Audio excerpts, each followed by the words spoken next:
In this video, we'll be hunting some half dollars. Of course, we'll be looking for any silver from 1970 or older. We'll also be looking for any proofs, foreigns, heirs or varieties, NIFCs, or any other cool things we can find. Right now, I have this one box in front and box number 2 right there, and I'll probably end up adding 2 more boxes when I can pick them up to make it a 4-box hunt. I have checked for enders in both of these boxes, and I don't see any enders, so hopefully we can get some good finds in the rolls. We've been getting 1 silver every few boxes lately. We did get multiple silvers in the last hunt, which was awesome. Hopefully we can get some silver in this hunt. So let's start the hunt. Hopefully you can find some silver, and I'll bring you in on the first find. Roll 15 had the first 2 finds of the hunt. Both of them are NIFCs, a 2006 Denver and a 2015 out of Philly.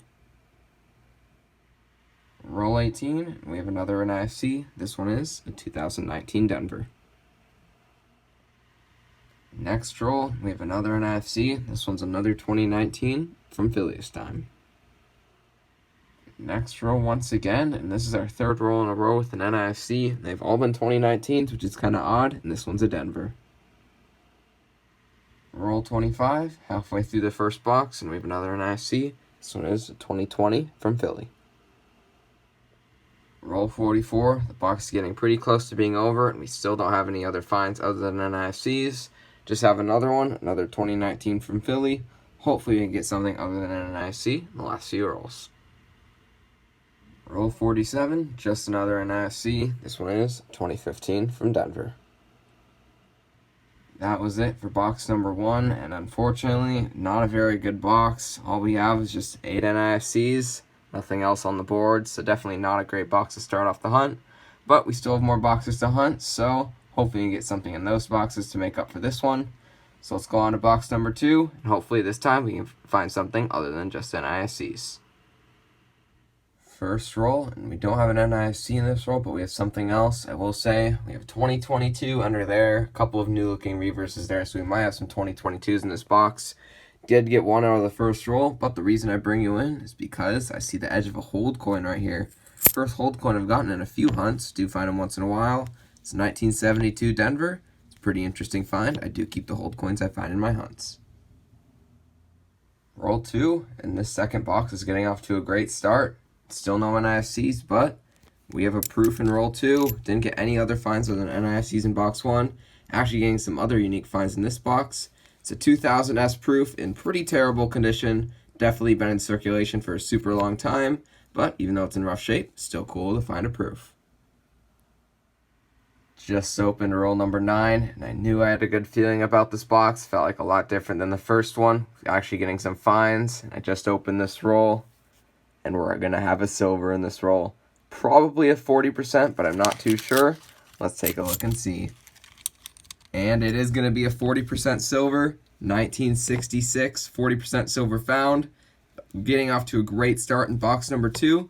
So hopefully we can get some more awesome finds, maybe some more silver. Alright, I'm back. I was just going to put this 1966 away, but then I noticed something weird about it, and I have no idea what's wrong with it. So when I drop it, listen to this. It just sounds dead. Sounds like a magic coin or something, but it's not. I mean, the die rotation is normal. Don't see any creases around the edge or anything. I did put it on the scale. It only weighs like 1/10 of a gram lighter, maybe like 1 to 2/10 of a gram lighter than a normal one, but that should not make it sound like this. This just sounds way off. I do have a way I can test it to see if the metal is off in some way, but that'll be at the end of this box and before the last box, so I'll bring you back if something is weird about that, but don't know what's wrong about it, but still, it is a 1966 40% silver.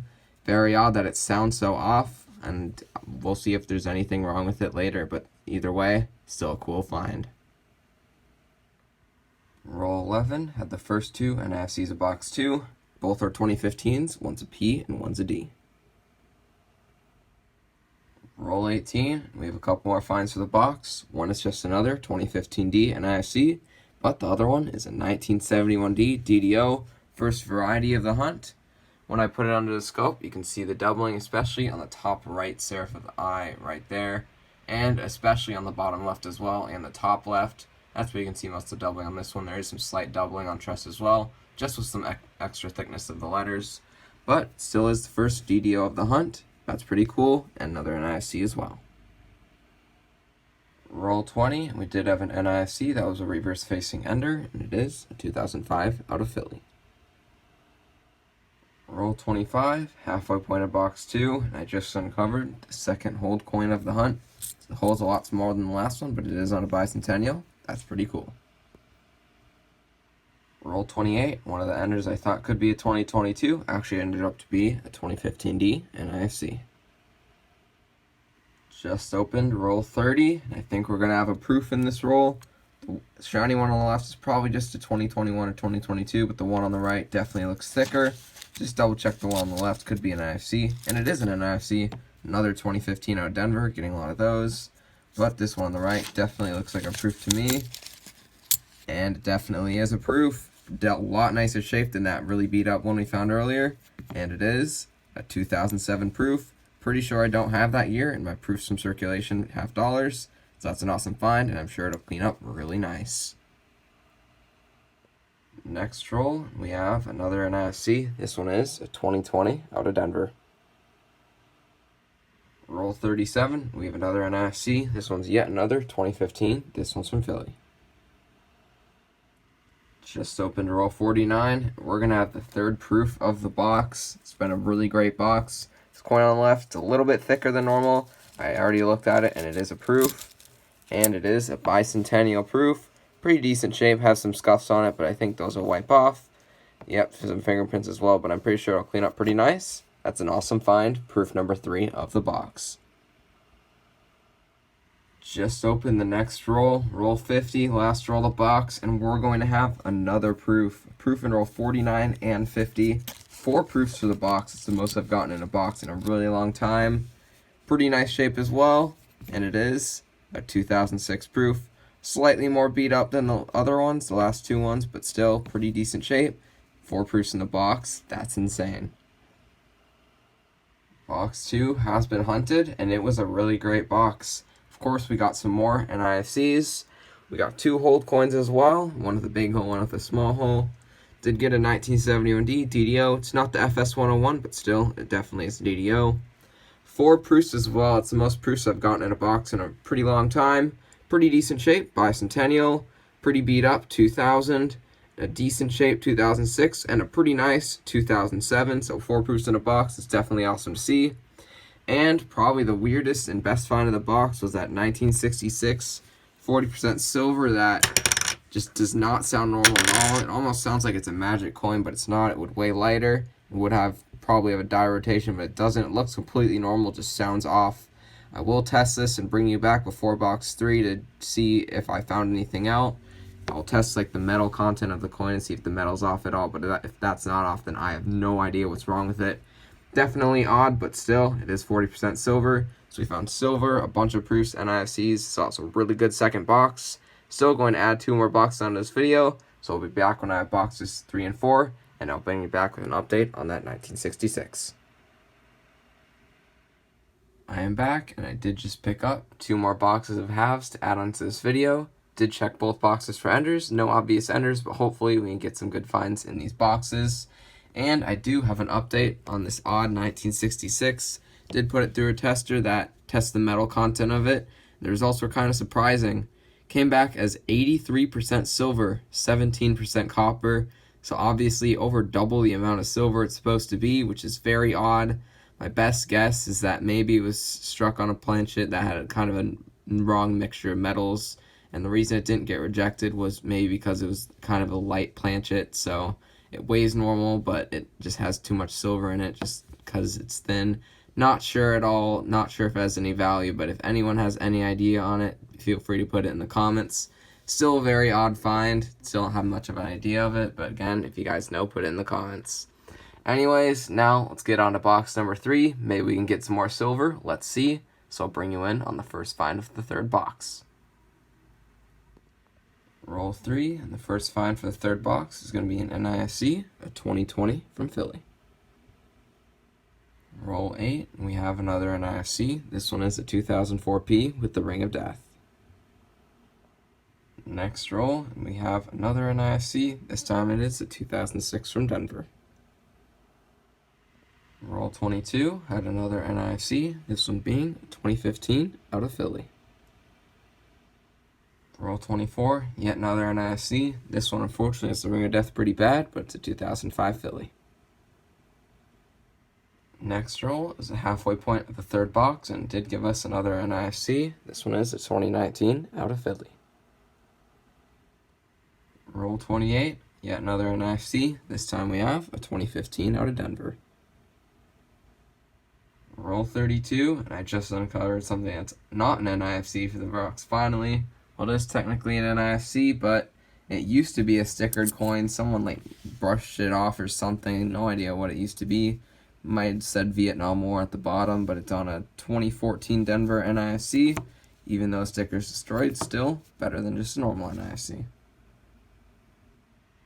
Roll 34, and in the last roll, I did pull out 1972. That's very worn. Pretty sure it's a pocket coin. It's a pretty cool find. But I bring you in for another NIFC. This one is yet another 2015 Denver. Roll 37 is going to give us another NIFC. This one is another 2019 D. Roll 40 had a pair of NIFCs. Both are 2019s, 1P and 1D. Roll 42 is going to give us yet another NIFC. This one's pretty circulated, but it is a 2009 Philly. Roll 44, just have another NIFC. This one is a 2018 from Denver. Roll 48, another NIFC. This one is another 2015 out of Philly. Box number 3 has been hunted, and unfortunately there was nothing too great in the box. Did get a bunch more NIFCs, of course. Did get that 1972 pocket coin as well. And probably the most interesting find of the box is that 2014 DNIFC with a sticker on it that someone destroyed, tried to scratch off or something. So nothing too great for that box, unfortunately, but we still have one more box to hunt, box number 4. So let's start hunting box 4, and I'll bring you in on the first find. First roll of box 4 is going to give us an NIFC. This box is probably going to have a lot of NIFCs like all the other boxes, but this one is a 2009 from Denver. Roll 2, and the ender looked like it could be an NIFC, and it was, so now we're 2 for 2. This one is a 2004 out of Philly. Roll 6, and first when I opened the roll, pulled out a shiny edge, and it was another 2015P NIFC, but I bring you in because the ender was a 1977 Denver. It turned out to be a 1977D DDO. You can tell by the straight of the R, it's a little thicker than usual, usually pretty thin on the 77s, and there's some pretty kind of strong doubling on the bottom of the S as well. But as I said, it was an ender, so it does have some of the Ring of Death on the front. But still, it's a DDO, still a pretty cool find. Roll 10 just gave me 2 more NIFCs, which were a 2003P and a 2007 from Denver. Roll 19 had yet another NIFC. This one is a 2020 from Denver. Roll 22, another NIFC. This one is 2018 out of Philly. Roll 27, just have another NIFC, another 2015 from Denver.